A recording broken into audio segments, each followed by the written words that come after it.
Hello guys, welcome back to my channel. সবাই কেমন আছো? আশা করছি সবাই খুব ভালো আছো। আজকে আমি মির্গা মাছ রান্না করব। তো এখানে মাছ ভালো করে কেটে ধুয়ে নিয়েছি। এখন হলুদ, লঙ্কা গুঁড়ো, লবণ দিয়ে ভালো করে মেখে নিচ্ছি। কড়াই বসিয়ে দিয়ে দিলাম তেল। তেল গরম হয়ে গেছে, এখন দিয়ে দেব মাছ। তো দিয়ে দিলাম মাছ। মাছটা ভালো করে লাল করে ভেজে নেব।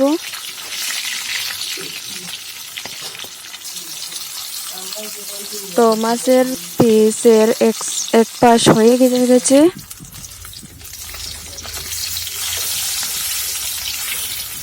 তো গাইস, মাছ ভাজি হয়ে গেছে, নামিয়ে নেব।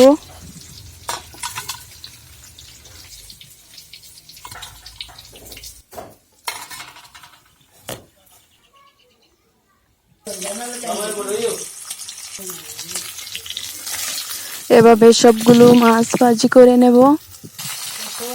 তো গাইস, সবগুলো মাছ ভাজি করা হয়ে গেছে, তো নামিয়ে নিয়েছি। যদি আমার ভিডিওটা তোমাদের ভালো লেগে থাকে, লাইক কমেন্ট শেয়ার করবেন, কমেন্টে বলবেন বাজারটা দেখতে কিরকম হয়। তো প্লিজ প্লিজ আমার চ্যানেলটা সাবস্ক্রাইব করবেন, পাশে থাকা বেল আইকনটি প্রেস করবেন। তো আবার দেখা হবে নেক্সট কোনো ভিডিও নিয়ে। বাই।